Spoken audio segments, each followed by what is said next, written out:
Hello everyone, welcome to Quintage. मेरा नाम यश जैन है। बाय क्वालिफिकेशन मैं एक चार्टर्ड अकाउंटेंट और फाइनेंशियल रिस्क मैनेजर हूँ।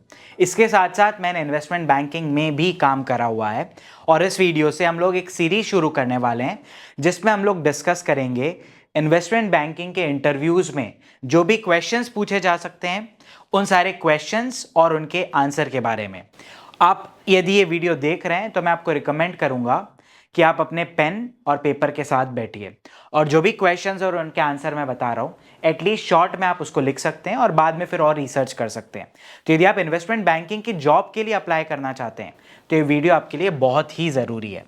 सबसे पहले इन्वेस्टमेंट बैंकिंग में किस टाइप के क्वेश्चंस पूछे जा सकते हैं। एक तो हो गए नॉन टेक्निकल क्वेश्चंस जिसमें आपके बारे में पूछा जाएगा, आपके रेज्यूमे के बारे में पूछा जाएगा, आपके पुराने वर्क एक्सपीरियंस के बारे में पूछा जाएगा। उसका मैं जवाब नहीं दे सकता। मैं किस चीज का जवाब दे सकता हूं? जो टेक्निकल क्वेश्चंस पूछे जाएंगे। सो जनरली इन्वेस्टमेंट बैंकिंग में 5 प्रकार के टेक्निकल क्वेश्चंस पूछे जाते हैं। एक होता है वैल्यूएशन से रिलेटेड क्वेश्चंस, फिर अकाउंटिंग से रिलेटेड क्वेश्चंस पूछे जा सकते हैं, फाइनेंशियल मॉडलिंग से रिलेटेड, जो करंट इकोनॉमिक एनवायरनमेंट है, अभी इकोनॉमी में क्या चल रहा है, ग्लोबली भी डोमेस्टिकली भी, आगे क्या हो सकता है, सारे फोरकास्ट वगैरह के बारे में पूछा जा सकता है। फिर एक ब्रेन टीजर क्वेश्चंस है वो पूछे जा सकते हैं। दीज आर रिडल्स, ये रिडल्स हैं। तो मैं आपको इन सारे क्वेश्चंस में हेल्प करूंगा और इसमें भी हम लोग आज इस वीडियो में बात करेंगे वैल्यूएशन से रिलेटेड क्वेश्चंस की। तो चलिए वीडियो शुरू करते हैं।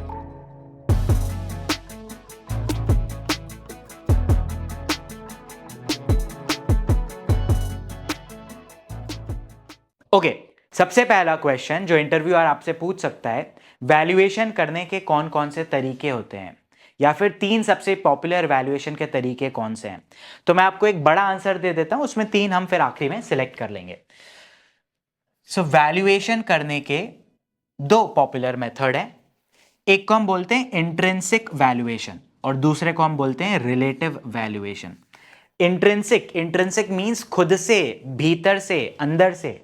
इंट्रिंसिक वैल्यूएशन में आप कंपनी का वैल्यू करते हो कंपनी के कैश फ्लोज देखकर, कंपनी का ग्रोथ देखकर और कंपनी का रिस्क देखकर। कैश फ्लो, ग्रोथ और रिस्क, इसके 2 तरीके हैं। एक कहलाता है डिविडेंड डिस्काउंट मॉडल, जिसमें आप बोलते हो कि यदि मैं एक शेयर होल्डर हूं और यदि मैं शेयर बहुत टाइम तक होल्ड करूंगा तो मुझे कैपिटल गेन का फायदा तो मिल नहीं पाएगा। मैंने बाय करा और होल्ड करके रखा, प्राइस बढ़ रही है, मेरे अनरियलाइज प्रॉफिट है, मुझे मिलेगा क्या? अल्टीमेटली मुझे मिलेंगे डिविडेंड्स यदि मैं शेयर को बहुत टाइम के लिए होल्ड करके रखता हूं। तो अल्टीमेटली एक कंपनी उसकी साइकिल के थ्रू जाती है। It starts, it grows, it matures and it declines. So आप बोल रहे हो कि मैं एक लॉन्ग टर्म इन्वेस्टर हूं, मैंने यहां कंपनी को बाय करा और मैं आखिर तक इसको होल्ड करके रखूंगा, बहुत लंबे टाइम तक होल्ड करके रखूंगा, तो मुझे मिलेगा क्या? सिर्फ डिविडेंड्स। यहां पे तो कंपनी की वैल्यू ऑलमोस्ट खत्म हो जाएगी, राइट? सो इतने पीरियड में जो भी डिविडेंड्स मिलेंगे उन सारे डिविडेंड्स की यदि मैं प्रेजेंट वैल्यू निकाल लूं तो मेरी कंपनी की वैल्यू हो जाएगी। फिर एक होता है free cash flow model, FCF। Free cash flow model मतलब आप बोल रहे हो एज अ शेयर होल्डर सिर्फ डिविडेंड्स ही थोड़ी नहीं मुझे मिलेंगे, मेरा हक कंपनी की पूरी कमाई पे है। जो भी कंपनी के पास कमाई बची है, जब उसने उसका लोन चुका दिया, सारे खर्चे कर दिए, सारा कैपिटल एक्सपेंडिचर कर दिया, उसके बाद जो भी बचा, चाहे वो मुझे बटा हो या कंपनी के रिजर्व्स में पड़ा हुआ हो, वो मेरा है, मैं शेयर होल्डर हूं। तो यहां पर आप बोलते हो फ्री कैश फ्लो मॉडल में कि जो भी कंपनी के फ्री कैश फ्लो हैं वो मुझे ग्रोथ रेट और कंपनी का रिस्क क्या है, यदि ये 3 चीजें मिल जाएं, यहां पर डिविडेंड्स था और यहां पर फ्री कैश फ्लो है, बस ये डिफरेंस है। ग्रोथ रेट यहां पर डिविडेंड्स का होगा, यहां पे growth rate free cash flow का होगा। यहां पर कॉस्ट ऑफ कैपिटल मतलब कंपनी में कितनी रिस्क है, या मैं दूसरे टर्म्स में कहूं एज एक बड़े शेयर होल्डर को एंड इंस्टीट्यूशनल इन्वेस्टर को कितना रिटर्न कंपनी से चाहिए, एब्सर्डली हाई और एब्सर्डली लो नहीं, रियलिस्टिक रैशनल रिटर्न कितना चाहिए। यहां पर हो जाता है वो कॉस्ट ऑफ इक्विटी, मतलब एक इक्विटी शेयर होल्डर को कितने रिटर्न्स चाहिए। फ्री कैश फ्लो में यहां पर कॉस्ट ऑफ इक्विटी और कॉस्ट ऑफ कैपिटल दोनों ही यूज करा जाता है। हम इसके बारे में ज्यादा आगे डिटेल में समझेंगे। तो इंट्रिंसिक वैल्यूएशन 2 मेथड्स हैं, डिविडेंड डिस्काउंट मॉडल और फ्री कैश फ्लो मॉडल। फिर रिलेटिव वैल्यूएशन, रिलेटिव वैल्यूएशन के अंदर भी दो मेथड है। रिलेटिव वैल्यूएशन का मतलब होता है वैल्यूएशन बाय कंपैरिजन, हम अपनी कंपनी को उसकी ही जैसी दूसरी कंपनी से कंपेयर कर कर फिर वैल्यूएशन निकालेंगे। सो एग्जाम्पल, यहां पर यदि मैं टीसीएस की वैल्यू फाइंड करना चाहता हूं तो मैं उसको कंपेयर कर सकता हूं इन्फोसिस से, मैं उसको कंपेयर कर सकता हूं विप्रो से, मैं उसको कंपेयर कर सकता हूं माइंडट्री से। रिलेटिव वैल्यूएशन के दो तरीके होते हैं, एक कहलाता है president transaction analysis, PTA, president transaction analysis, और दूसरा कहलाता है कंपेरेबल कंपनी एनालिसिस। आप अपनी कंपनी की वैल्यू फाइंड करना चाहते हो, दूसरी कंपनीज जो लिस्टेड है उनसे खुद को कंपेयर करके। क्या आपकी कंपनी लिस्टेड होना जरूरी है? ना बाबा ना, आपकी कंपनी लिस्टेड होना जरूरी नहीं है। आप यदि टीसीएस लिस्टेड भी नहीं होती तब भी आप इन्फोसिस, विप्रो, इन सबसे कंपेयर करके अपनी टीसीएस कंपनी की वैल्यू निकाल सकते थे। प्रेसिडेंट ट्रांजैक्शन एनालिसिस में आप बोलते हो टीसीएस जैसी कंपनी पास्ट में कभी बेची या खरीदी गई थी, तो मैं देखता हूं किस मल्टीपल पर बेची या खरीदी गई थी। जैसे पी रेशो 20 पे बेची या खरीदी गई थी, ईवी बाय बिडा मल्टीपल 10, 8, 5 किस पे खरीदी या बेची गई थी। यदि आप इन्वेस्टमेंट बैंकिंग के लिए की फील्ड में नए हैं तो शायद आपको ये सारे मल्टीपल्स एकदम से समझना है, बट यदि आप थोड़ा बहुत भी जानते हैं तो आपको ये मल्टीपल्स के बारे में पता होगा। आगे जाके मैं आपको और ये डिटेल समझा दूंगा। तो यदि कोई क्वेश्चन पूछता है आपसे इंटरव्यू में कि सबसे पॉपुलर मेथड्स कौन सी है, तो जवाब होगा ऐसे टोटल 4 मेथड्स हैं। तो dividend discount model, free cash flow model, president transaction analysis and comparable company analysis. Dividend discount model और फ्री कैश फ्लो मॉडल आती है इंट्रिंसिक वैल्यूएशन के अंदर, रिलेटिव वैल्यूएशन के अंदर आती है president transaction analysis and comparable company analysis. President transaction analysis को पास्ट ट्रांजैक्शन एनालिसिस भी बोला जाता है, कंपेरेबल कंपनी एनालिसिस को पब्लिक कंपनी एनालिसिस भी बोला जाता है। हम इसके बारे में और डिटेल्स में आगे कभी बात करेंगे। तो ये 4 मेथड है, उसमें 3 सबसे ज्यादा पॉपुलर है, इसको छोड़ के तीनों, free cash flow model, president transaction analysis and comparable company analysis. Dividend discount model थोड़ी आधी अधूरी सी मेथड है, इतनी ज्यादा प्रैक्टिकल यूज में होती नहीं है, बैंक्स वगैरह के लिए यूज हो जाती है, but generally free cash flow model he use होता है। इस इंटरव्यू का क्वेश्चन का जवाब क्या आप लोग एग्जाम इंटरव्यू में दे पाएंगे? यस, चलो नाउ दूसरा क्वेश्चन, हम लोग इस वीडियो में सिर्फ डीसीएफ पर फोकस करने वाले हैं। दूसरा क्वेश्चन इंटरव्यूअर पूछ सकता है आपसे, डिस्काउंटेड कैश फ्लो। अभी हमने पढ़ा था कि इंट्रिंसिक वैल्यूएशन है, इंट्रिंसिक वैल्यूएशन के अंदर दो मेथड है, dividend discount model and free cash flow model. Free cash flow model के बारे में इंटरव्यूअर आपसे पूछ रहा है डिस्काउंटेड कैश फ्लो। इनफैक्ट इस मेथड का नाम है डिस्काउंटेड कैश फ्लो मेथड, जहां पे जो भी कैश फ्लोज है उनको आप डिस्काउंट करते हो, बट ये तो प्रैक्टिकली यूज होती नहीं है। तो यदि इंटरव्यूअर आपसे पूछ रहा है कि मुझे आप डीसीएफ प्रोसेस के बारे में बताओ, वॉक मी थ्रू इट, तो फिर आप बोलोगे इस मेथड के बारे में। आप इनिशियली बोल सकते हो डिस्काउंटेड कैश फ्लो के अंदर दो मेथड्स आती है, मैं इस पे फोकस करने वाला हूं। Now free cash flow model, free cash flow model के लिए फर्स्ट स्टेप रहती है आपको अपनी कंपनी के फ्री कैश फ्लोज कैलकुलेट करना है। फ्री कैश फ्लोज कैलकुलेट करना है, फिर उसको फोरकास्ट करना है। फोरकास्ट कहां तक करोगे आप? जब तक कंपनी स्टेबलाइज ना हो जाए। मतलब एक कंपनी ग्रोथ करेगी, बट ऐसा थोड़ी नहीं ग्रोथ करती ही रहेगी इनफाइनाइट ईयर्स तक, ग्रो करेगी करेगी करेगी करेगी और स्टेबलाइज हो जाएगी, राइट? तो आप इस फेज का, इस फेज का, इस फेज का, इस मतलब इस पीरियड और इस पीरियड का आप फोरकास्ट करोगे, ग्रोथ रेट आप टेपर डाउन करोगे। उसके बाद यहां पर यदि कंपनी पहुंच गई तो वैल्यूएशन में कंसेप्ट रहता है जिसको हम बोलते हैं कि company is expected to continue its business for foreseeable future. Accounting में से गोइंग कंसर्न बोला जाता है, मतलब कंपनी कंटिन्यू करती रहेगी।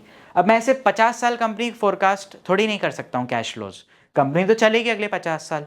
तो यहां पर हम लाकर फोरकास्ट छोड़ देते हैं। इसके बाद जो भी कैश फ्लोज आने वाले हैं उसकी वैल्यू हम यहां पर निकाल देते हैं, उसको हम टर्मिनल वैल्यू बोलते हैं। मैं उसके बारे में आगे हम लोग किसी क्वेश्चन में डिस्कस करेंगे। बट आप क्या बोलोगे? सबसे पहले आप फ्री कैश फ्लो फोरकास्ट करोगे। कब तक? जब तक कंपनी स्टेबलाइज ना हो जाए, मतलब उसके मार्जिन स्टेबल ना हो जाएं, उसके प्रॉफिट स्टेबल ना हो जाएं, उसकी सेल्स ग्रोथ एक्स्ट्रॉर्डिनरीली हाई ना रहे। जैसे एग्जांपल जियो है, स्विगी है, जोमेटो है, पहले ये साल का शायद रेवेन्यू इनका 100 200% से ग्रो करते होंगे, बट अब शायद 25% भी करना मुश्किल होगा। आज से 5-10 साल बाद शायद इनका 10% रेवेन्यू भी ग्रो करना मुश्किल होगा, राइट। सो हम इतना फोरकास्ट करेंगे। अब डिपेंड करता है हर कंपनी में, कहीं 5 हो जाता है, कहीं 8 साल में हो जाता है, कहीं 10 साल में हो जाता है। इंडस्ट्री नॉर्म जनरली है 5 साल से 10 साल, डिपेंड। यदि बहुत ही यंग कंपनी है, मतलब स्टार्टअप है, तो शायद 5 साल में स्टेबल ना हो पाए, तो उसको 10 साल लग जाए, 8 साल लग जाए, तो आप उसको फोरकास्ट करोगे फ्री कैश फ्लोज को। फ्री कैश फ्लोज कैसे निकालते हैं आगे हम लोग देखेंगे। उसके बाद जो भी आपके ये फ्री कैश फ्लोज आए हैं, आप उसके साथ निकालोगे कॉस्ट ऑफ कैपिटल। मतलब कंपनी की रिस्क क्या है, opportunity cost of the company, या कॉस्ट ऑफ कैपिटल का बहुत इजी मतलब है कि जिसने भी कैपिटल दिया है ये बिजनेस करने को, उसका क्या एक्सपेक्टेड रेट ऑफ रिटर्न है। जो भी एक्सपेक्टेड रेट ऑफ रिटर्न है वो यहां पर आ जाएगा। देन आप करोगे डिस्काउंटिंग सारे फ्री कैश फ्लोज की, इस कॉस्ट ऑफ कैपिटल से आप करोगे डिस्काउंटिंग। तो आपका फॉर्मूला हो जाएगा free cash flow to firm और free cash flows divided by 1 plus cost of capital to the power n का समेशन। ऐसे इंटरव्यू में बोलने की जरूरत नहीं है, मैं आपको सिर्फ समझा रहा हूं। आपने यहां तक के तो सारे जितने भी कैश फ्लोज है उनकी प्रेजेंट वैल्यू निकाल दी, बट इनफाइनाइट कैश फ्लोज की कैसे प्रेजेंट वैल्यू निकाल जाए, तो फिर आप निकालते हो टर्मिनल वैल्यू। और फिर आप निकालोगे, मतलब जितने भी कैश फ्लोज हमें स्टेबलाइज पीरियड में आने वाले हैं, उस कैश फ्लो की at the end of forecast period क्या वैल्यू है, वो कहलाती है टर्मिनल वैल्यू। फिर आप निकालोगे present value of terminal value. तो ये भी एक प्रेजेंट वैल्यू है, स्टेप नंबर 3, और स्टेप नंबर 5 भी एक प्रेजेंट वैल्यू है। इन दोनों को आप ऐड कर दो तो आपकी आ जाएगी वैल्यू ऑफ कंपनी। अब इस वैल्यू ऑफ कंपनी में हमने जितने भी कैश फ्लोज फोरकास्ट करें वो ऑपरेटिंग नेचर के हैं, बट आपके पास कुछ कैश पड़ा होगा, कुछ इन्वेस्टमेंट्स होंगी, उन सारे एडजस्टमेंट कर दो तो आपको true value of the company आ जाएगी। ये पूरा डीसीएफ का प्रोसेस है, ठीक है। इंटरव्यू में यदि आपसे कोई पूछ रहा है तो भाग भाग के दौड़ दौड़ के आंसर नहीं देना है, आराम से समझाओ। यदि उसने आपको इंटरव्यू के लिए टाइम दिया है, बुलाया इंटरव्यू के लिए, तो आपको सुनना चाहता है, तो आप 1 मिनट में आंसर कंप्लीट करने की कोशिश मत करो, जितना आपको आता है उसको अच्छे से समझाओ। फिर नेक्स्ट क्वेश्चन है what is free cash flow and how do you calculate it. Free cash flow हमने डिस्कस करा था, फ्री कैश फ्लो क्या होता है और हम उसको कैसे कैलकुलेट करते हैं।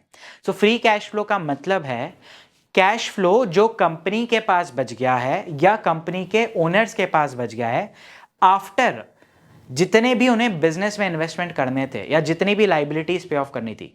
पैसे आए कंपनी के पास, उसमें से जो भी खर्चे करने थे सब कुछ कर दिए।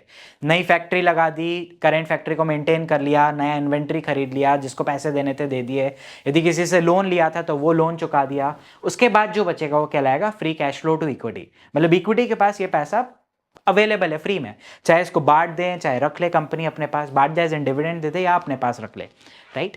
So what is free cash flow, तो आप बोलोगे फ्री कैश फ्लो को 2 पार्ट्स में डिवाइड कर सकते हैं।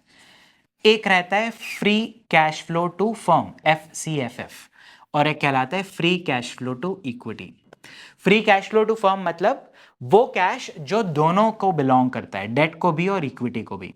और free cash flow to equity मतलब वो कैश फ्लो जो सिर्फ इक्विटी को बिलोंग करता है। अब इसको कैलकुलेट कैसे करते हैं, मैं आपको free cash flow to firm और free cash flow to equity दोनों बता देता हूं। अब सबसे पहले लोगे operating profit of the business, EBIT. क्या इसी में से earning before interest and tax में से डेट होल्डर्स को इंटरेस्ट जाएगा, गवर्नमेंट को टैक्स जाएगा और इक्विटी के पास पैसा बच जाएगा उसके बाद जो भी बच रहा है। ईबिट यानी कंपनी का प्रॉफिट। ये किसका प्रॉफिट है, कंपनी का प्रॉफिट, माइनस आप करोगे टैक्स।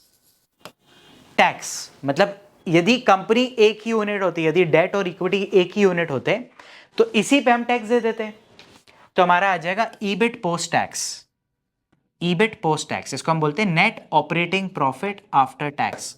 ये पीबीटी है एक तरह से कंपनी का, और ये आप पीबीटी जो निकालते हो तो इक्विटी को बिलोंग करता है ना। प्रॉफिट बिफोर टैक्स यदि आप निकालते हो P&L में तो इक्विटी को बिलोंग करता है। यहां पर मैं बोल रहा हूं earning before interest and tax company का प्रॉफिट है, उसमें से टैक्सेस माइनस कर दो तो जो भी बचेगा वो बचेगा कंपनी का प्रॉफिट आफ्टर टैक्स। ये किस किस को बिलोंग करेगा, ये कंपनी को बिलोंग करेगा। कंपनी मतलब डेट और इक्विटी दोनों को बिलोंग करेगा। अब इस net operating profit after tax मतलब कंपनी के पास ये पैसा टैक्स देने के बाद बचा है ऑपरेशंस करके। अब कंपनी को कुछ खर्चे करने होंगे। First of all capital expenditure company करेगी, फिर वर्किंग कैपिटल में भी इन्वेस्ट करेगी। तो वर्किंग कैपिटल में जो भी इन्वेस्ट होगा, यहाँ पे चेंजेस इन वर्किंग कैपिटल, मतलब पिछले साल मान लो वर्किंग कैपिटल 1 लाख की थी, अब 1,20,000 की हो गई है, तो 1,20,000 रुपये नहीं जा रहे हैं, 20,000 रुपये ही जा रहे हैं, राइट। जो डिफरेंस है वो तो चेंजेस इन वर्किंग कैपिटल। और ईबिट आने पे आपने बहुत सारे शायद नॉन कैश एक्सपेंसेस P&L में माइनस करे होंगे, जैसे डिप्रीसिएशन हो गया, जैसे शेयर बेस्ड एक्सपेंसेस हो गया, जो भी नॉन कैश एक्सपेंसेस करे माइनस, असली में तो कैश गया नहीं है तो उसको ऐड बैक कर देंगे, क्योंकि माइनस करा था उसका रिवर्स इंपैक्ट देना है, तो ऐड नॉन कैश एक्सपेंसेस। तो जो आपके पास बचेगा ये बचेगा free cash flow to firm. Free cash flow to firm ये किसके लिए है? डेट प्लस इक्विटी के लिए। अब इसको ध्यान से देखो, क्या इसमें कंपनी ने अपने ऑपरेशंस का खर्चा कर दिया है? हाँ, उसके बाद तो ये ऑपरेटिंग का प्रॉफिट, ऑपरेशंस प्रॉफिट आया है। क्या कंपनी ने ग्रोथ पे खर्चा कर दिया है? हाँ, केपेक्स भी कर दिया है। क्या कंपनी ने करंट ऑपरेशंस को मेंटेन करने पे खर्चा कर दिया है? हाँ, वर्किंग कैपिटल में भी डाल दिया है। उसके बाद नॉन कैश एक्सपेंस का भी एडजस्ट कर दिया, तो ये बचा कंपनी का cash flow, debt plus equity का कैश फ्लो। अब FCFF में से अब FCFF free cash flow to firm आ गया है। अब free cash flow to firm में से डेट होल्डर को भी तो पैसा देना है, तो माइनस इंटरेस्ट। बट जब भी कंपनी इंटरेस्ट देती है उसके प्रॉफिट कम हो जाते हैं, प्रॉफिट कम होते हैं तो टैक्स भी कम देना पड़ता है, तो इंटरेस्ट देने की वजह से टैक्स कम देना पड़ता है। तो यदि इंटरेस्ट दोगे तो थोड़ा पैसा बच जाएगा, टैक्स कम दोगे क्योंकि, तो interest post tax. And then यहां पर यदि आपने कोई लोन लिया हो तो उसको ऐड कर देंगे, यदि कोई लोन वापस करा हो तो उसको माइनस कर देंगे। तो आपके पास जो बचेगा ये बचेगा free cash flow to equity. ये बचेगा free cash flow to equity. Okay, free cash flow to equity यही पूछा था, what is free cash flow and how do we calculate it. आपने डेट भी free cash flow to firm भी बता दिया, free cash flow to equity भी बता दिया। Okay, now let's move ahead. Why do you use free cash flow instead of net income? Interviewer पूछ सकता है कि प्रॉफिट क्यों नहीं यूज कर रहे भाई, फ्री कैश फ्लो क्यों यूज करना है? तो उसको बताना, जो नेट इनकम होती है, नेट इनकम एक ये अकाउंटिंग नंबर है। अकाउंटिंग नंबर है मतलब बहुत सारी अकाउंटिंग पॉलिसीज का इंपैक्ट हो के ये नंबर आया है। ये is not equals to, net income is not equals to cash profits, right. और चलो कैश प्रॉफिट्स भी होते, मान लो कोई भी अकाउंटिंग एडजस्टमेंट नहीं है, जितनी भी सेल हुई है, जितने भी रेवेन्यू हुई है, सब कुछ कैश में हुआ है, बट इस कैश प्रॉफिट में से भी तो हमें कुछ खर्चे करने हैं, जैसे हमें वर्किंग कैपिटल में पैसा डालना है, जैसे हमने केपेक्स में पैसा डालना है, जैसे हमने इस कैश प्रॉफिट में डेट को भी पैसा देना है। उप्स,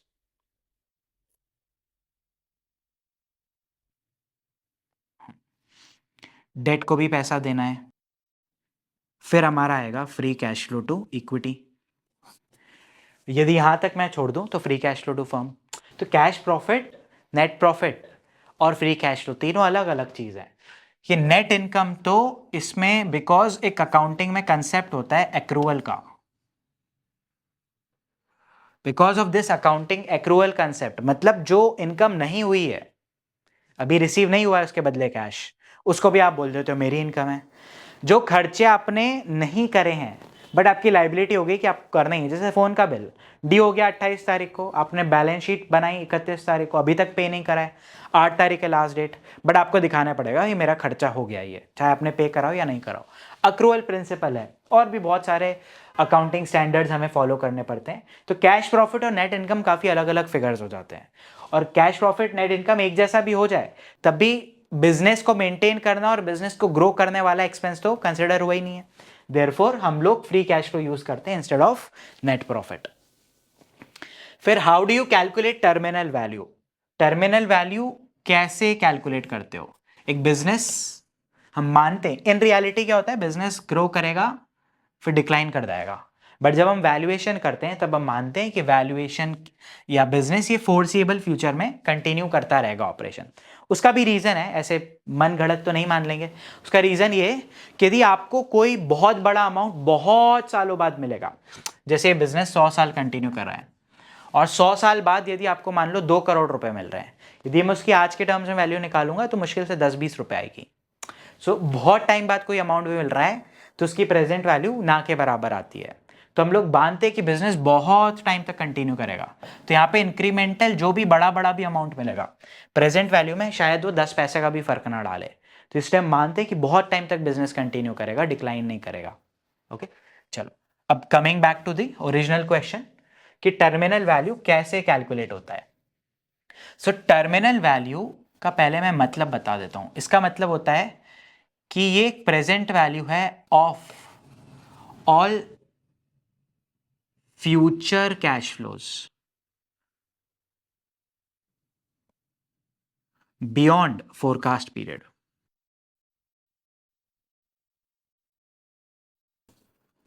फोरकास्ट पीरियड के बाद जितने भी कैश फ्लोज आने वाले हैं उसकी वैल्यू है, फोरकास्ट पीरियड के बाद जो भी कैश फ्लो आएंगे उसकी प्रेजेंट वैल्यू है। ठीक है, उसकी present value as in this is at end of PV at end of forecast period. मतलब यदि आपने यहां तक फोरकास्ट करा है तो जितने भी कैश फ्लोज फ्यूचर में आने वाले हैं उसकी वैल्यू यहां पे, इसको भी हमें यहां पर ले जाना पड़ता है। अब टर्मिनल वैल्यू निकालने के दो तरीके होते हैं, एक कहलाता है गॉर्डन ग्रोथ मॉडल और एक कहलाता है exit multiple.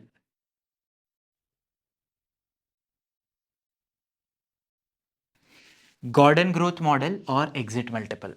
Gordon growth model का एक फॉर्मूला है जो कहता है value is equals to next years cash flow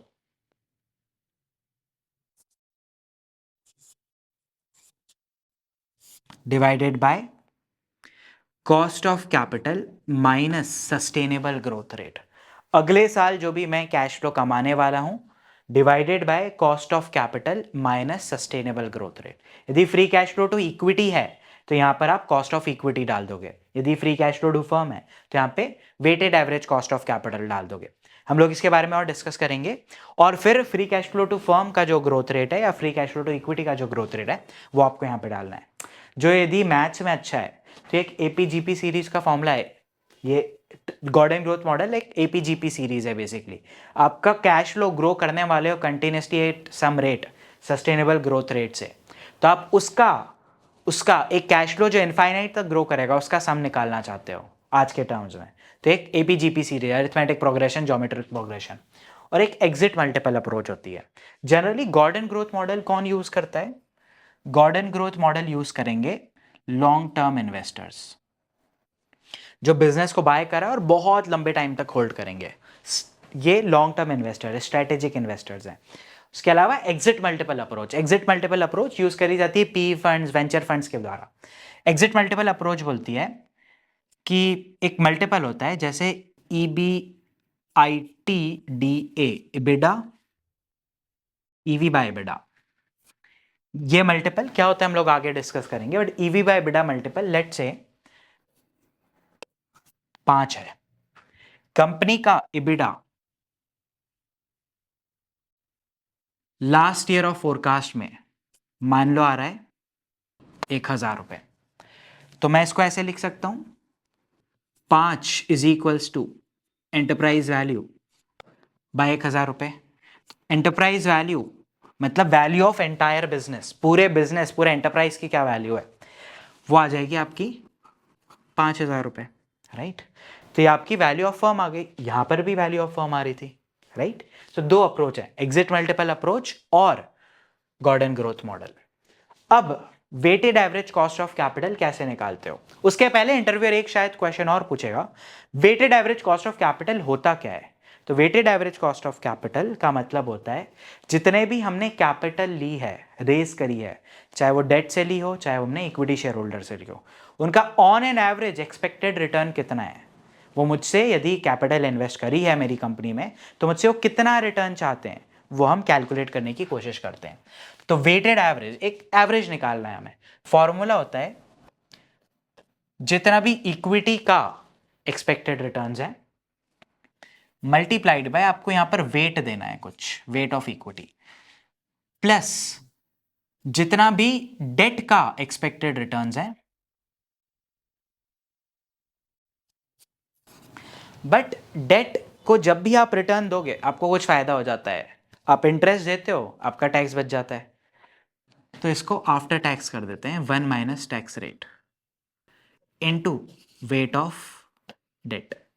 अब ये वेट्स हैं, ये मार्केट वैल्यू के वेट्स होने चाहिए। ये आपका कहलाएगा weighted average cost of capital. ये हम लोग, वैसे मैं आगे भी डिस्कस करूंगा, ये हम लोग निकालते हैं बहुत सारे मेथड से। उसमें सबसे पॉपुलर है capital asset pricing model. Cost of debt के तो बहुत सारे मेथड हैं, बट एक पॉपुलर मेथड है YTM method, yield to maturity method.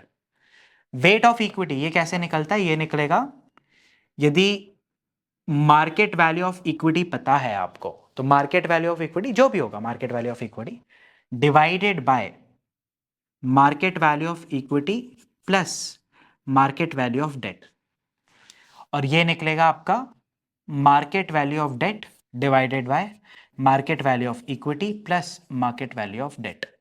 ठीक है, तो यहाँ पे equity by debt plus equity और यहाँ पे debt by debt plus equity करा है। नाउ बहुत बार है मार्केट में, मैंने एक बैंक से लोन लिया, उसका मार्केट वैल्यू कैसे पता चलेगा? बॉन्ड्स का तो इजीली पता चल जाएगा। तो बहुत बार ऐसा होता है फॉर डेट बुक वैल्यू को ही हम प्रॉक्सी मान लेते हैं मार्केट वैल्यू का। आइडियली तो हमें मार्केट वैल्यू लेना चाहिए, बट डेट का बहुत बार बहुत मुश्किल हो जाता है निकालना। फिर इस केस में हम क्या बोलते हैं, बुक वैल्यू ही मार्केट वैल्यू के बराबर है। और बहुत हद तक ये बात सही है, 80-90% तो सही रहेगा यदि इंटरेस्ट रेट में बहुत ज़्यादा उतार चढ़ाव नहीं हुआ होगा या आपकी फाइनेंशियल कंडीशन में बहुत ज़्यादा उतार चढ़ाव नहीं हुआ है लोन लेने के बाद, तो मार्केट वैल्यू बुक वैल्यू के बराबर रहेगी।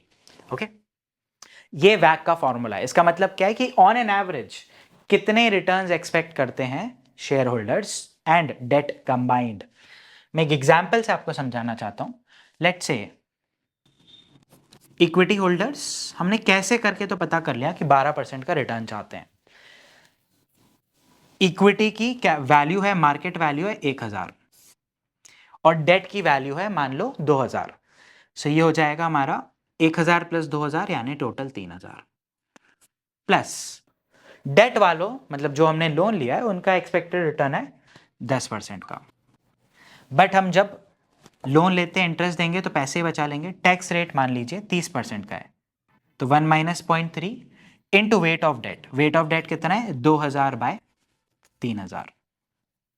ओके, अब इसको सॉल्व करके जो भी आंसर आ रहा होगा ये आएगा 12 से 7 के बीच में, है ना। ये 7 के बराबर है, 10 का 70% और ये 12 है। अब इसका जो भी आंसर आएगा वो कहलाएगा weighted average cost of capital. Okay, चलो now why do you use वैक इन DCF? वैक से ही क्यों डिस्काउंट करोगे? तो इनको बोलना ऐसा जरूरी नहीं है।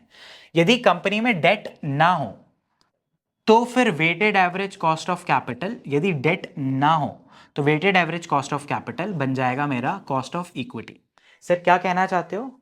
देखो यदि डेट नहीं होता तो ये पूरा पार्ट जीरो हो जाता या ये पूरा पार्ट जीरो हो जाता, तो और वेट 100% हो जाता, ये कुछ वेट है ही नहीं डेट का, तो यहाँ पे 0 होता और ये 100 हो जाता। 100 को मैं 1 भी लिख सकता हूँ, है ना, 100% को 1 लिख सकता हूँ, तो weighted average cost of capital cost of equity के बराबर हो जाता। तो उनको बोलना कि हम DCF में वैक क्यों यूज करते हैं, तो उनको बोलना वैक नहीं, DCF में यदि हमने free cash flow to firm निकाला है तो उसकी डिस्काउंटिंग करेंगे हम वैक से। बट हमने यदि free cash flow to equity निकाला है, free cash flow to equity निकाला है, तो हम उसकी डिस्काउंटिंग करेंगे कॉस्ट ऑफ इक्विटी से। अब क्या रिप्रेजेंट करता है वैक और cost of equity? Expected return. बहुत सिंपल भाषा में, यदि इक्विटी इन्वेस्टर मेरी कंपनी में पैसे लगा रहा है तो रैशनली वो कितना पैसा मुझसे चाहेगा। सो आप मतलब एक इंडिविजुअल के चाहने से कुछ नहीं होगा। आप चाहो कि मुझे 200% का रिटर्न मिल जाए, on an average market at aggregate बहुत सारे लोगों ने पैसा लगाया, तो कोई 5% चाह रहा होगा, कोई 10%, कोई 15%, कोई 20%। तो एक तरह से बोल सकते हैं ऑन एन एवरेज मुझे कितना रिटर्न देना है अपने इक्विटी प्रोवाइडर्स को। Okay, now how do you determine the appropriate discount rate to use in DCF? वैक का सही रेट कौन सा होगा, कैसे निकालोगे? ये डिपेंड करता है रिस्क ऑफ द कंपनी पे। यदि कंपनी की रिस्क बहुत ज्यादा है, जैसे कोई स्टार्टअप है, पता नहीं चले फेल हो जाए, तो उस कंपनी से मुझे बहुत ज्यादा रिटर्न चाहिए। यदि मुझे बहुत ज्यादा रिटर्न चाहिए तो मतलब उसकी कॉस्ट ऑफ इक्विटी ज्यादा होगी। यदि कोई उसको लोन देगा तो वो भी बहुत हाई रेट पे देगा, तो उस वजह से weighted average cost of capital बढ़ जाएगा। यदि कंपनी बहुत रिस्की है तो वैक बढ़ जाता है। और यदि कंपनी कम रिस्की है, जैसे मान लो कोई बहुत ही वेल स्टैब्लिश कंपनी है, जैसे रिलायंस है, एचयूएल है, यदि ये पैसा लेने जाएंगे तो इनको बहुत कम रेट पे डेट भी मिल जाएगा। और मैं भी यदि रिलायंस के शेयर में या एचयूएल के शेयर में पैसे लगा रहा हूँ या एचडीएफसी में पैसे लगा रहा हूँ, तो भी मुझे 8, 10, 12% के आसपास का ही रिटर्न चाहिए। तो यदि कंपनी की रिस्क कम है तो फिर वैक भी कम हो जाएगा। तो वैक किस पे डिपेंड करता है? रिस्क पे करता है। रिस्क के साथ साथ दूसरे फैक्टर्स भी रहते हैं, बट वो इतने इंपॉर्टेंट नहीं है। मेजर रिस्क है, फिर ग्रोथ रेट भी रहता है। यदि ग्रोथ रेट कंपनी का बहुत फास्ट है तो भी वैक पे इंपैक्ट आता है, ग्रोथ रेट स्लो है तब भी वैक पे इंपैक्ट आता है। बट इंटरव्यूअर को यदि आप बोल दोगे कि रिस्क पे डिपेंड करता है कॉस्ट ऑफ कैपिटल, तो ये आपका जवाब इन जनरल ब्रॉडली 90% तो सही है। अब ये कैसे डिटरमाइन करोगे ये हम लोग सीखेंगे अगली स्टेप में। हम लोग कॉस्ट ऑफ इक्विटी कैसे कैलकुलेट करते हैं, तब इसकी बहुत सारी मेथड है, मैंने यहां पे सारे नाम लिखे भी नहीं है। सो एक कहलाती है capital asset pricing model, CAPM। ये सबसे ज्यादा पॉपुलर है, शायद आपने इसका फॉर्मूला भी देखा पढ़ा सुना होगा कहीं। हम लोग बोलते हैं risk free rate plus expected return of market minus risk free rate into beta. फिर ये सारी मेथड है डिविडेंड डिस्काउंट मॉडल जो हमने पहले पढ़ा था, यहां पर फॉर्मूला। इस फॉर्मूला को मैं ये निकालने के लिए मॉडिफाई कर सकता हूं। अभी आप खुद करना, एक बार कोशिश करना। यदि इस फॉर्मूला को मैं इस तरह से लिखना चाहूं कि cost of equity is equals to something something, तो कैसे निकलेगा? ठीक है, यहां पे वैल्यू तो है ही नहीं हमारे पास, तो हम प्राइस से रिप्लेस कर देंगे। मान लेंगे करंट प्राइस ही वैल्यू को बताता है। डिविडेंड डिस्काउंट मॉडल का एक अप्रोच होता है bond yield plus risk premium buildup method and employed cost of equity from DCF model. So सबसे ज्यादा क्वेश्चंस आपके इंटरव्यू में होंगे इसके ऊपर, कैपिटल एसेट प्राइसिंग मॉडल। इसके अलावा भी क्या दूसरे मेथड्स होते हैं, जैसे मल्टी फैक्टर मॉडल्स होते हैं, आर्बिट्राज प्राइसिंग थ्योरी के ऊपर मॉडल्स होते हैं, बहुत सारे होते हैं, बट ये सबसे ज्यादा पॉपुलर और सबसे ईजी है ना। ये क्या है कैपिटल एसेट प्राइसिंग मॉडल? इससे आपका निकलता है कॉस्ट ऑफ इक्विटी। तो आप थोड़ा इंप्रेशन जमाने के लिए इंटरव्यूअर को बोल सकते हैं सर ये एक रिग्रेशन इक्वेशन है। अब रिग्रेशन यदि समझते हो तो बात ठीक है, नहीं तो मत बोलना। ये एक रिग्रेशन इक्वेशन है जिसमें एक लाइन की इक्वेशन है y is equals to A plus B X है, तो b बीटा है, x आपका ये है और a आपका रिस्क फ्री रेट है, इंटरसेप्ट आपका रिस्क फ्री रेट है, जो स्लोप की वैल्यू बीटा है, और x जो आपका इंडिपेंडेंट वैल्यू है वो expected return of market minus risk free rate है। जो समझा सकता है वो समझा देना, जो नहीं समझा सकता है आप जैसे मैं बोल रहा हूं वैसे समझाने की कोशिश करना कि सर यदि मैं कोई रिस्क ना लूं और फिर भी रिटर्न कमाना चाहूं तो मैं गवर्नमेंट बॉन्ड में पैसा लगाऊंगा जो मुझे रिस्क फ्री रेट दे देगा। तो यदि मैं नो रिस्क पे ऑपरेट करना चाहूं फिर भी मुझे कुछ तो रिटर्न मिलना ही चाहिए, वो मेरा हो गया risk free rate of return. उसके बाद यदि कोई मुझे बोलता है एक काम कर, गवर्नमेंट बॉन्ड में पैसा मत लगा, स्टॉक मार्केट में पैसा लगा, तो मैं कितना रिटर्न चाहूंगा? मैं चाहूंगा एक्सपेक्टेड रिटर्न फ्रॉम मार्केट। तो मैं मार्केट के तहत रिटर्न चाहूंगा। अब कोई मुझे बोलता है मार्केट में भी नहीं, मेरी कंपनी में पैसा लगा, इस कंपनी में पैसा लगा, तो मैं कितना रिटर्न चाहूंगा?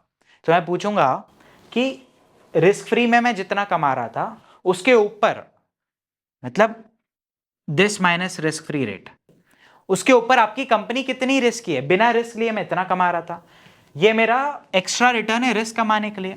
अरे रिस्क फ्री रेट मान लो 6% है, मार्केट आपको 11% का रिटर्न देगा, तो आप कितना एक्स्ट्रा कमा रहे हो? 5% एक्स्ट्रा कमा रहे हो। अब आप बोलोगे यार ये 5% एक्स्ट्रा कमाने के लिए मैं एक्स्ट्रा रिस्क ले रहा हूं। अब आप मुझे बताओ कि आपकी कंपनी कितनी रिस्की है मार्केट के कंपैरिजन में। तो बीटा वही बताता है, बीटा क्या, एक रिलेटिव मेजर ऑफ रिस्क है। वो बताता है कि आपकी कंपनी मार्केट के कंपैरिजन में कितनी रिस्की है, how sensitive your company is in relation to market movements. Beta के बारे में इंटरव्यू में और क्वेश्चंस आ सकते हैं, हम लोग भी बीटा के बारे में और बात करेंगे, बट ये बेसिक आपने बता दिया कि R F plus expected return from market minus R F into beta. Okay, ये ब्रैकेट में है, इसको हम इक्विटी रिस्क प्रीमियम भी बोलते हैं। ठीक है, ये हो गया हमारा सीएपीएम फॉर्मूला। उसके बाद डिविडेंड डिस्काउंट मॉडल, जो मैंने आपको बोला है, फॉर्मूला ये है V0 is equals to sum cash flow, यहां पर डिविडेंड हो जाएगा तो dividend of next year divided by KE minus G. अब इस फॉर्मूला को ऐसे लिखो कि आपका KE इस साइड आ जाए, तो क्या मैं ऐसे लिख दूं, KE minus G is equals to D1 by V, तो है ही नहीं तो प्राइस ही मान लेते हैं हम। अब जी को हम उधर ले जाएंगे, तो ये यहां से यहां चल जाएगा, तो ये हमारा हो जाएगा cost of equity. Cost of equity equals to D1 by P plus G. ये फॉर्मूला होता है, ये बताओगे तो ठीक है, नहीं बताओगे तब भी ठीक है। Bond yield plus risk premium, आप बोलते हो यदि कंपनी ने कोई बॉन्ड इशू करे हुए हैं तो लोग भी कुछ रिटर्न एक्सपेक्ट कर रहे होंगे, मान लो 6% का कर रहे हैं। अब मैं इक्विटी प्रोवाइडर हूं तो मैंने थोड़ा सा और ज्यादा रिटर्न एक्सपेक्ट करना है, तो मैं कुछ इसमें ऐड कर देता हूं, 4%, 5%, 6%, 8% एक्स्ट्रा, डिपेंडिंग कंपनी कितनी रिस्की है, कंपनी के ऊपर करंट लोन कितना है, कंपनी की प्रॉफिटेबिलिटी कैसी है, तो आप इसमें प्लस कुछ वैल्यू कर देते हो।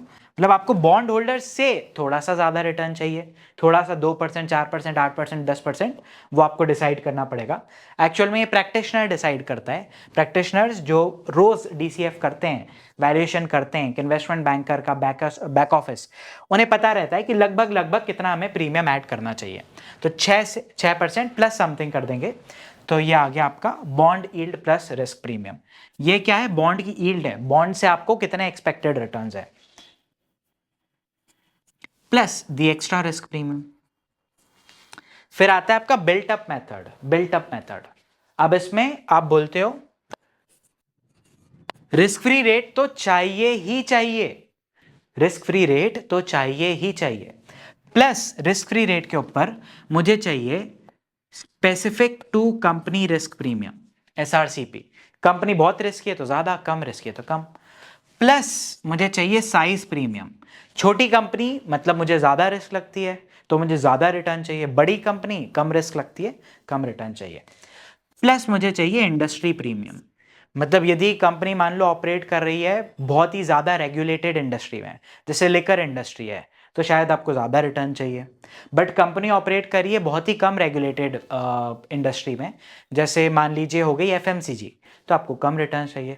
तो आपने खुद से बिल्टअप करा कि ये तो चाहिए चाहिए, फिर company specific risk premium, size premium, industry premium. अभी कैसे निकलता है, बहुत ही लंबी प्रोसेस है, आई डोंट थिंक इंटरव्यूअर आपसे एंट्री लेवल जॉब पे SRCP के बारे में, SP के बारे में, IP के बारे में कुछ पूछेगा। उसके बाद implied cost of equity from DCF model, मतलब आपने पूरा DCF वैल्यू निकाली है, राइट, मान लो आपकी आ गई 200 रुपये पर शेयर। अब आपके मॉडल में आप बोल दो कि ये मेरे को पता है, तो मुझे बैक कैलकुलेट करके दे कि कॉस्ट ऑफ इक्विटी कितना होना चाहिए, राइट, या प्राइस रख दो यहां पर और बैक कैलकुलेट करके देगा आपका मॉडल कि कॉस्ट ऑफ इक्विटी कितनी होनी चाहिए जिससे प्राइस 200 हो जाए, राइट। सो ये हमारा कहलाता है implied cost of equity from DCF model. ये हमारे हो गए 10 क्वेश्चन। अब हम लोग आगे बढ़ते हैं, कैसे कैलकुलेट करा जाए cost of debt, cost of debt, K D कैसे कैलकुलेट करा जाए। एक कहलाता है YTM अप्रोच, मतलब यदि कोई कंपनी का बॉन्ड लिस्टेड है ना, कंपनी के पास बॉन्ड होना चाहिए और वो लिस्टेड होना चाहिए, और आइडियली तो वो एक्टिवली ट्रेडिंग भी होना चाहिए, मतलब वो bond buy sell buy sell buy sell हो रहा है, मतलब उसका फेयर वैल्यू बहुत ही इजीली अवेलेबल है। तो what you can do is उस बॉन्ड का YTM निकाल सकते हो, यील्ड टू मैच्योरिटी निकाल सकते हो। मतलब करेंट प्राइस यदि मैं आपको दे दूं, मतलब आप कितने में बॉन्ड खरीदोगे, ये कितने टाइम के लिए आप खरीदोगे, इस बॉन्ड में आपको कितना इंटरेस्ट या कूपन मिलने वाला है, जब बॉन्ड मैच्योर होगा तब आपको कितना पैसा मिलेगा, यदि मैं आपको ये सारी चीजें बता दूं, कितने में खरीदोगे, कितना मिलेगा पैसा, कितने टाइम में मिलेगा, तो क्या आप मुझे रेट ऑफ रिटर्न कैलकुलेट करके बता सकते हो।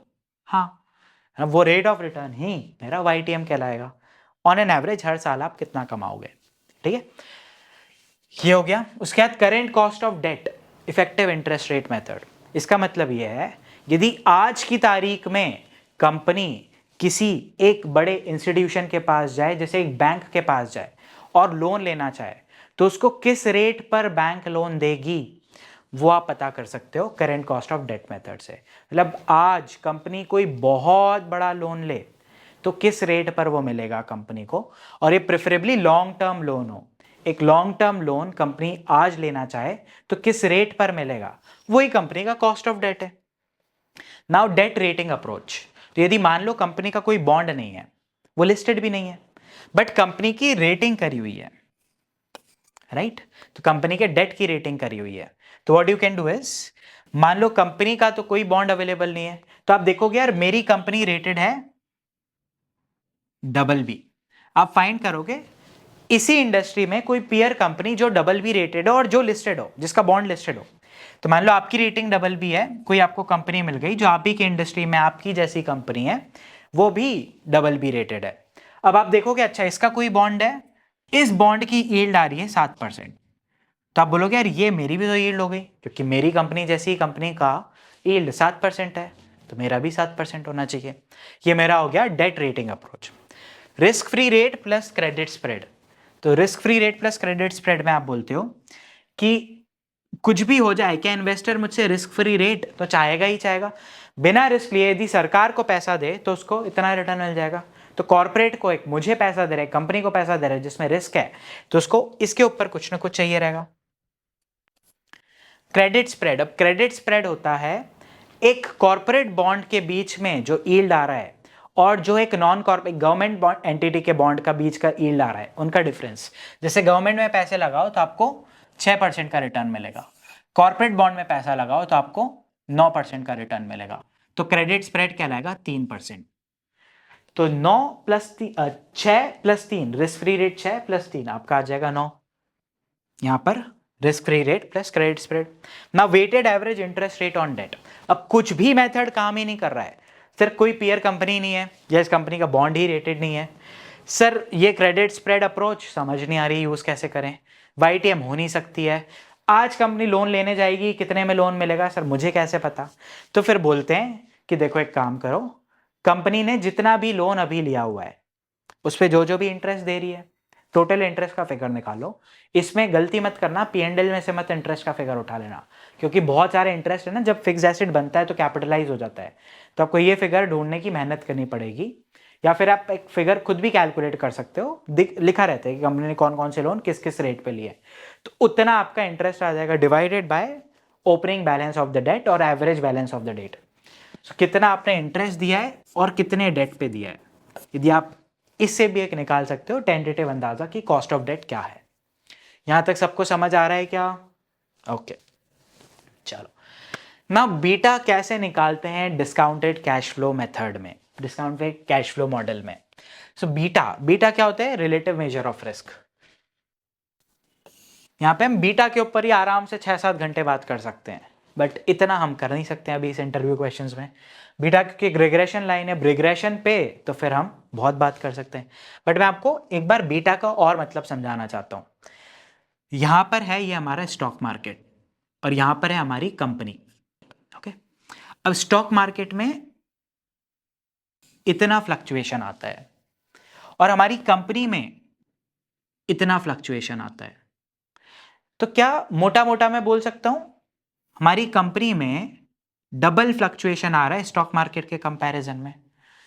तो मतलब हमारी कंपनी, यदि स्टॉक मार्केट 1 यूनिट मूव कर रहा है तो हमारी कंपनी 2 यूनिट मूव कर रही है, मतलब हमारी कंपनी का बीटा हो गया 2। मतलब हमारी कंपनी डबल रिस्क की है। स्टॉक मार्केट 1% भगता है, हमारी कंपनी 2% ऊपर चल जाती है। स्टॉक मार्केट 1% गिरता है, हमारी कंपनी 2% गिर जाती है। तो हमारा जो बीटा है ये कोरिलेशन नहीं है, please do not confuse beta with correlation. So हमारी कंपनी का बीटा हो गया 2। अब बीटा निकालने के बहुत सारे तरीके हैं, स्लोप ऑफ द लाइन, मतलब बीटा निकालने के बहुत सारे तरीके हैं। एक फॉर्मूला जो शायद आपने पढ़ा होगा, y2 minus y1 bye x2 minus x1, या फिर इस लाइन का आप tan थीटा भी निकाल सकते हो। सर इन्वेस्टमेंट बैंकिंग में कहाँ टेन थीटा वगैरह, सिंपल फॉर्मूला। यदि अब ये तो पढ़ना पड़ेगा, अब ये बीटा स्टैट्स का ही टर्म है, तो अब वो स्टैट्स वाला एक फॉर्मूला तो पढ़ना ही पड़ेगा। बीटा का सबसे पॉपुलर फॉर्मूला जो यूज होता है, सभी लोग उसको जानते हैं, और वो फ्लो में आपको याद भी हो जाएगा। बीटा को हम ऐसे लिखते हैं, beta B with a tail is equals to covariance of stock market जो निफ्टी है यहां पर, and company divided by variance of stock market. ठीक है, अब ये बीटा का फॉर्मूला होता है, बट ये क्या कहलाता है, ये कहलाता है हमारा रिग्रेशन बीटा। और यहां तक भी इंटरव्यू में बोल दोगे तो ठीक है, ये रिग्रेशन बीटा है और इससे काम आपका हो जाएगा। बट थोड़ा और आगे जाओ तो ये रिग्रेशन बीटा ना इतना अच्छा माना नहीं जाता है। रिग्रेशन बीटा में कुछ प्रॉब्लम्स है। अब जो स्टैटिस्टिक्स समझता है वो मैं समझा सकता हूँ कि आर स्क्वायर हो सकता है बहुत कम निकले, एडजस्टेड आर स्क्वायर बहुत कम निकले। अब यदि आप ये भी नहीं समझते हो तो आप ये समझ जाओ कि बीटा इतना अच्छा अभी नहीं है, इसको रिफाइन करना पड़ेगा। तो क्या करते हैं, इस बीटा को अनलीवर करते हैं और इस बीटा को फिर रीलीवर करते हैं। ओके, बीटा अनलीवर्ड और बीटा रीलीवर्ड। अब रीलीवर करने के बाद जो बीटा आता है एकदम टॉप नॉच का बढ़िया वाला बीटा रहता है। अब ये बीटा अनलीवर रीलीवर कैसे करते हैं वो मैं आपको बताता हूं। आपने एक बीटा निकाला, बीटा रिग्रेशन, ठीक है, ये बता रहे कंपनी के रिस्क के बारे में। अब यदि इस बीटा को आप डिवाइड कर दो डेट प्लस इक्विटी से, डेट देने से यदि टैक्स ज्यादा, मतलब आपने इंटरेस्ट दिया, इंटरेस्ट पे करने की वजह से आपका टैक्स कम हो गया, टैक्स बच गया, तो डेट आफ्टर टैक्स लेते हैं प्लस इक्विटी। तो क्या ये फॉर्मूला देख के लग रहा है, रिस्क बीटा एक रिस्क का मेजर है, रिलेटिव रिस्क का मेजर है, risk per unit of capital, risk per unit of capital. यदि मैं इसमें से अब रिस्क बिजनेस में दो तरीके से आ सकती है। एक आ सकती है बिजनेस रिस्क, मतलब इंडस्ट्री ही खतरनाक है, कुछ तो भी होते रहता है इंडस्ट्री में, और दूसरा इंडस्ट्री तो सही है बट आपने लोन बहुत ले रखा है, उसको हम बोलते हैं फाइनेंशियल रिस्क। तो इसमें से यदि मैं डेट हटा दूं तो फाइनेंशियल रिस्क हट जाएगी, तो मैंने डिवाइड कर दिया टोटल कैपिटल से और मल्टीप्लाई कर दिया इक्विटी से। ठीक है, तो ये आपका आ जाएगा बीटा अनलीवर्ड। अनलीवर्ड मतलब विदाउट लेवरेज, बिना लोन के, बीटा अनलीवर्ड। अब आप क्या करते हो, आप अपनी कंपनी जैसे 5 6 8 कंपनियां निकाल लेते हो, सभी के साथ ये करोगे, सारे ही इनको हम बोलते हैं पीयर्स, सारे ही पीयर्स का बीटा अनलीवर्ड निकाल लोगे, मतलब आपने सब में से फाइनेंशियल रिस्क हटा दी। अब बहुत सारे बीटा अनलीवर्ड आ गए, उसका आप ले लो एवरेज, मतलब ये रिप्रेजेंट करेगा, जो भी नंबर आएगा वो रिप्रेजेंट करेगा एवरेज बिजनेस रिस्क। आप भी उसी बिजनेस में हो तो ये आपकी भी बिजनेस रिस्क होनी चाहिए। तो आप बोलोगे भाई मेरा तो बिजनेस रिस्क ये है, जो पीयर्स का एवरेज है वो मेरा है, अपने वाले को नहीं करना है, यहाँ पे सारे पीयर्स वाले का एवरेज लेना है। ठीक है, ये आपका आ गया बीटा अनलीवर्ड जो आपने एवरेज करके निकाला है। ठीक है, अब मैं इसको हाईलाइट करने के लिए एवरेज कर रहा हूं। अब इसमें आप डाल दो अपना डेट, इसमें आप डाल दो अपना डेट। तो कैसे डलेगा, तो आप यहां पर डिवाइड कर दो इक्विटी से और मल्टीप्लाई कर दो debt after tax plus equity, तो ये आपका आ जाएगा बीटा रीलीवर्ड। रीलीवर्ड, और ये होता है बढ़िया क्वालिटी का बीटा। ठीक है, हम वैल्यूएशन में यही बीटा यूज करते हैं। सारे लॉजिक्स जितने मैं बता सकता हूं इंटरव्यू क्वेश्चन से रिलेटेड बता रहा हूं। इस वीडियो को देखने के बाद यदि किसी का एक क्वेश्चन भी इसमें से आ जाता है इन्वेस्टमेंट बैंकिंग के इंटरव्यू में, या फिर आपका सिलेक्शन हो जाता है क्योंकि इस सीरीज को आपने देखा है, तो मैं कुछ नहीं चाहिए, बस कमेंट में आके बता देना सर आपका वाला ये क्वेश्चन पूछा था, मैंने जवाब दिया, इंटरव्यू इम्प्रेस हुआ नहीं हुआ और मेरा सिलेक्शन हुआ या नहीं हुआ, बस ये बता देना इंटरव्यू दिया था, सिलेक्शन हुआ कि नहीं हुआ। ओके, और यदि आप CFA लेवल 1 और लेवल 2 वाले बच्चे हो तो बहुत सारे हम कंसेप्ट ये पढ़ते हैं। यदि आप सर्टिफाइड इन्वेस्टमेंट बैंकर प्रोग्राम वाले हमारे बच्चे हैं क्विंटेज के, तो बहुत सारी चीज़ें इसमें हम पढ़ते ही हैं क्लास में, राइट। तो आपका एक क्विक रिविजन हो रहा है। Now how do you handle a company with negative free cash flows in DCF। ये क्वेश्चन बोल रहा है कि भाई कंपनी कैश फ्लो ही नेगेटिव जनरेट कर रही है, तो नेगेटिव कैश फ्लो का यदि आप प्रेजेंट वैल्यू भी निकालोगे तो नेगेटिव आएगा, और कंपनी की वैल्यू नेगेटिव तो हो नहीं सकती, मिनिमम जीरो होगी। तो अब कैसे हैंडल करोगे? तो इसका जवाब रहता है if the company is going to generate, यदि कंपनी बहुत लंबे टाइम तक नेगेटिव ही कैश फ्लो जनरेट करते रहेगी और फिर खत्म हो जाएगी, तो फिर इस कंपनी का वैल्यूएशन करने से फायदा ही क्या है? Company loss loss loss loss करके 5 साल में खत्म, उस कंपनी का वैल्यूएशन क्यों करना है? बट यदि कोई कंपनी स्टार्टअप है, और स्टार्टअप है तो इनिशियली जैसे क्विंटेज भी मैंने शुरू करा, तो क्विंटेज में इनिशियली तो पैसे जेब से ही लगे, पैसे जलाए एज इन बहुत टाइम तक इन्वेस्ट करा, फिर बाद में थोड़ा प्रॉफिट आना शुरू हुआ। तो कोई स्टार्टअप है तो इनिशियली कैश बर्न करती है, फिर धीरे धीरे करके ग्रो करना शुरू करती है। तो जो आपका कैश बर्न वाला पीरियड है आप उसको फोरकास्ट करो। यदि कंपनी बहुत सारा लॉसेस कर रही है, तो जब कंपनी प्रॉफिट करे तब आगे जाके बहुत सारे प्रॉफिट्स भी करे। तो यदि नेगेटिव कैश में कोई बात नहीं, फोरकास्ट करते जाओ करते जाओ करते जाओ करते जाओ करते जाओ, कभी तो पॉजिटिव होगा, है ना। बिजनेस का वैल्यूएशन करने का सेंस ही तब है जब वो कोई वैल्यू जनरेट करे। उसके बाद नेगेटिव पॉजिटिव हो जाएगा, पॉजिटिव को और बड़ा कर दो। तो जब तक नेगेटिव पॉजिटिव नहीं होता है तब तक फोरकास्ट करते रहो। जब पॉजिटिव हो जाए तो आइडियली तो मैं चाहूंगा जब पॉजिटिव हो तो बहुत सारा बड़ा बड़ा कैश फ्लोज आए, क्योंकि बहुत सारा पहले बड़े बड़े लॉसेस भी करें। नहीं भी आए तो अब ठीक है, बट एटलीस्ट आपको नेगेटिव से पॉजिटिव तक फोरकास्ट करना है, और जो आपका टर्मिनल वैल्यू आएगा वो पॉजिटिव नंबर ही होना चाहिए। नेगेटिव नंबर टर्मिनल वैल्यू में आ गया मतलब आप बोल रहे हो कंपनी इनफाइनाइट पीरियड तक लॉसेस ही करते रहेगी, तो कंपनी तो बंद हो जाएगी, फिर आपके वैल्यूएशन का कोई मतलब ही नहीं है। फिर why might a DCF procedure produce a higher valuation than other methodology? मतलब DDM precedent transaction analysis या फिर comparable company analysis से DCF की वैल्यू ज्यादा क्यों आ सकती है? वैसे सबसे ज्यादा वैल्यूएशन आता है प्रेसिडेंट ट्रांजैक्शन एनालिसिस से, बिकॉज इसके अंदर परचेज प्रीमियम एक्वायर्ड होता है, इन्वॉल्व होता है। जब हम ये बात करेंगे इसके बारे में तब इसके बारे में और डिस्कस करेंगे, बट अभी के लिए हमसे पूछा गया भाई DCF क्यों ज्यादा वैल्यूएशन जनरेट करेगा, हायर वैल्यूएशन जनरेट करेगा। तो इसका सिंपल सा आंसर, यदि मुझे DCF वैल्यूएशन करना है, आप मुझे 3 चीज दे दो मैं पूरा DCF वैल्यूएशन कर दूंगा। एक, फ्री कैश फ्लो कंपनी का आज कितना है, किस रेट पे ग्रो करने वाला है, और कंपनी का कॉस्ट ऑफ कैपिटल क्या है। तो यदि आपने ये तो गलत नहीं निकालोगे, ये तो आज है, ये तो कैलकुलेट वेरीफाइबल है, इसमें तो कुछ गड़बड़ नहीं होगी।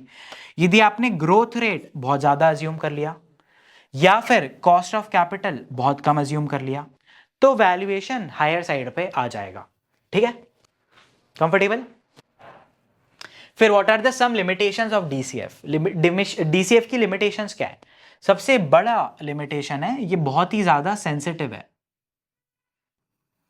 सेंसिटिव किसको लेकर है? कॉस्ट ऑफ कैपिटल यानी वैक, या कॉस्ट ऑफ इक्विटी और ग्रोथ रेट। यदि ग्रोथ रेट में आप 1% का भी चेंज करते हो, मतलब 2% के ग्रोथ को यदि आप 3% कर देते हो, तो वैल्यूएशन में हो सकता है 20% का फर्क आ जाए। कॉस्ट ऑफ कैपिटल सबसे ज्यादा तो ग्रोथ रेट से सेंसिटिव रहता है। यदि ग्रोथ रेट के बाद सेकंड नंबर में देखो तो कॉस्ट ऑफ कैपिटल भी रहता है।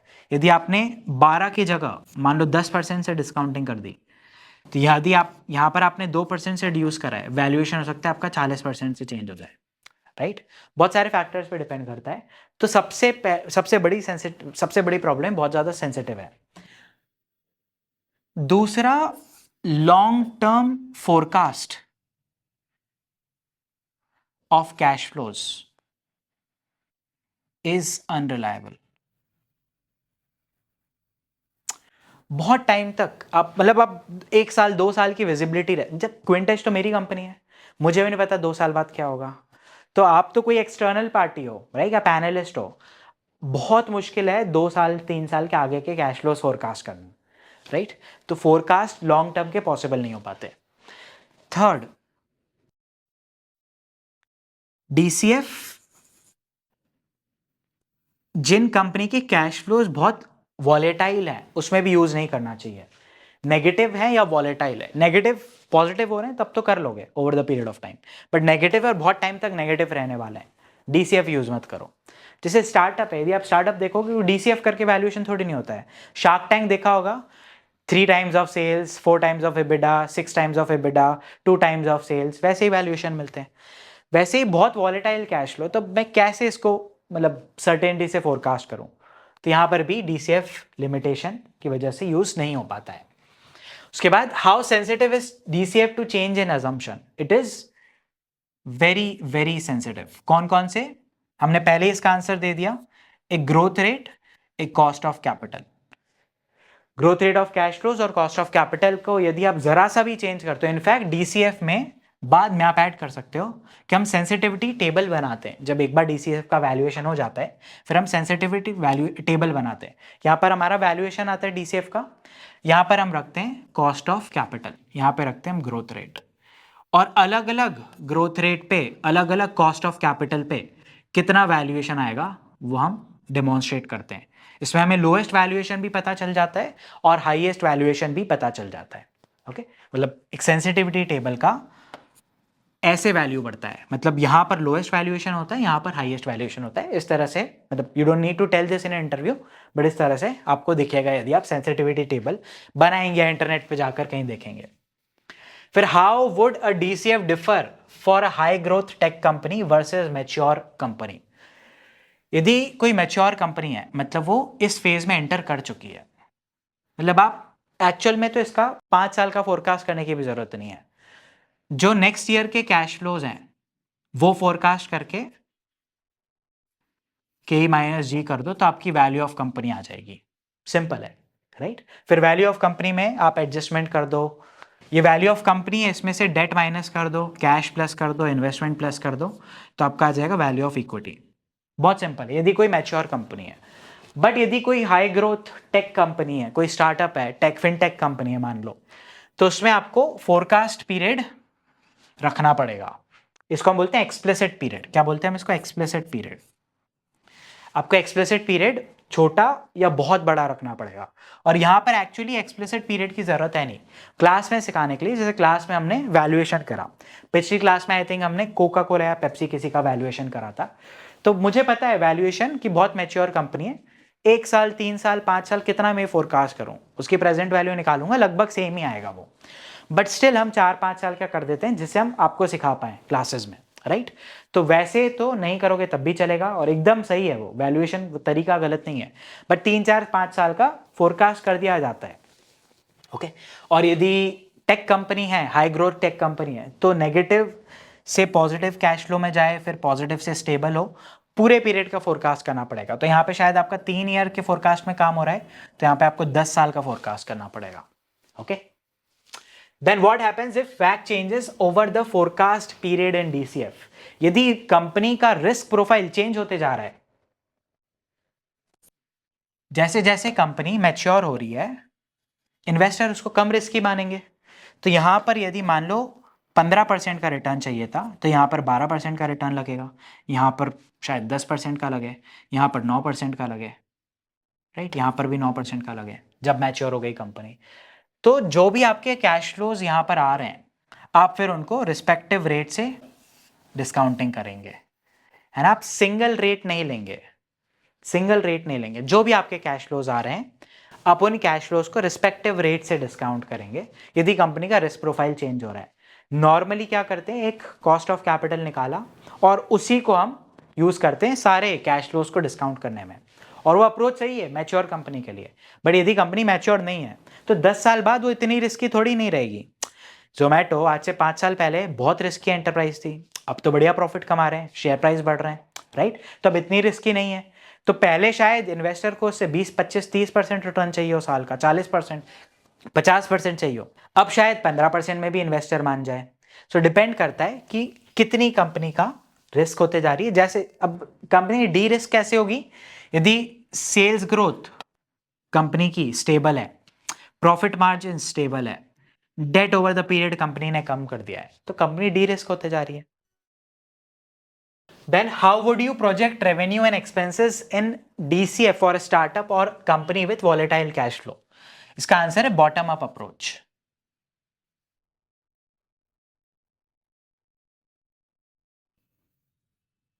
Bottom up approach. Bottom up approach means आप जैसे कोई कंपनी का रेवेन्यू फोरकास्ट करना है, कंपनी दो प्रोडक्ट बनाती है, तो आप कंपनी के क्वांटिटी और selling price of first product, quantity and selling price of second product, इन दोनों को मल्टीप्लाई करो तो दोनों प्रोडक्ट की सेल्स आएगी। अब आप देखो कंपनी किस तरह से अपनी क्वांटिटी सोल्ड बढ़ाएगी, नई फैक्ट्रीज लगाएगी, क्या डिमांड होगी, और सेलिंग प्राइस कंपनी किस तरह से फ्लक्चुएट करेगी। सो हो सकता है गिरा दे मार्केट शेयर गेन करने के लिए, हो सकता है बढ़ा दे, डिपेंड करता है। Same with the second product. और फिर इन नंबर्स को और इन नंबर्स को जोड़ दो तो कंपनी की सेल्स आ जाएगी, राइट। ये हमारी कहलाती है बॉटम अप्रोच। जितना ग्रैन्युलर जाओगे रेवेन्यू फोरकास्ट में, उतना ज्यादा कंट्रोल रहेगा आपका मॉडल के ऊपर। क्लास में बोलता हूं रेवेन्यू को तो एकदम निचोड़ के निकालना चाहिए, जितना बाइफरकेटेड निकाल सकते हो निकाल लो, बिकॉज जो हम लोग एक्सपेंस करते हैं वो हमारे सारे इन लाइन विथ रेवेन्यू ही बढ़ते हैं। चाहे फिक्स कॉस्ट हो तब भी रेवेन्यू स्ट्रेच करता है तो फिक्स कॉस्ट भी थोड़े टाइम बाद बढ़ानी ही पड़ती है, राइट। और चाहे वेरिएबल कॉस्ट रेवेन्यू के साथ बढ़ेगी ही सही, right. So bottom approach follow करोगे, जितना डिटेल्ड रेवेन्यू फोरकास्ट कर सकते हो करोगे, जितना डिटेल एक्सपेंसेस को भी फोरकास्ट कर सकते हो करोगे, ओके। उसके बाद फिर रेवेन्यू और एक्सपेंस निकल गए तो ईबिट निकल जाएगा। फिर केपेक्स भी आप डिपेंड करेगा, यदि कंपनी बहुत यंग है तो केपेक्स बहुत ज्यादा होगा शुरू में, मतलब कंपनी को बहुत कुछ अभी प्लांट्स लगाने हैं, मशीन लगानी है, फैक्ट्री लगानी है, बहुत कुछ करना है कंपनी को। यदि कंपनी को बहुत कुछ करना है तो कंपनी का केपेक्स ओवर द पीरियड बढ़ेगा, मतलब फ्री कैश फ्लोस कंपनी के पास बचेंगे नहीं ज्यादा। और जैसे जैसे कंपनी स्टेबल होते जाएगी, कंपनी पहले डिविडेंड बिल्कुल नहीं देगी, फिर थोड़े से डिविडेंड देना शुरू करेगी, फिर बहुत बहुत डिविडेंड देगी, क्योंकि कंपनी के पास खूब पैसा है। केपेक्स करने की जरूरत नहीं है, जितनी प्लांट्स फैक्ट्रीज लगानी थी लगा ली, जितना मैं एक्सपांड करना था कर लिया, अब तो मेंटेन कर लें वही बहुत है, राइट। सो रेवेन्यू एक्सपेंस केपेक्स का भी मैंने बता दिया। केपेक्स भी ऐसे होता है, बहुत तेजी से बढ़ता है फिर स्टेबलाइज हो जाता है। फिर इज सीएपीएम, पिछले वाले question, CAPM capital asset pricing model appropriate है ग्लोबल इन्वेस्टर के लिए? आंसर इज ना बाबा ना। जो भी अभी तक पढ़ा कॉस्ट ऑफ कैपिटल से रिलेटेड सीएपीएम के बारे में, वो था डोमेस्टिक इन्वेस्टर के लिए। मतलब यदि कोई इंडिया में इन्वेस्ट कर रहा है तब तक वो ठीक है, अदरवाइज केपीएम के मॉडिफाइड वर्जन यूज होते हैं, जिसको हम बोलते हैं जी सीएपीएम और I CAPM, global CAPM and international CAPM. International CAPM global CAPM का ही मॉडिफाइड वर्जन है, और ग्लोबल सीएपीएम नॉर्मल सीएपीएम का मॉडिफाइड वर्जन है।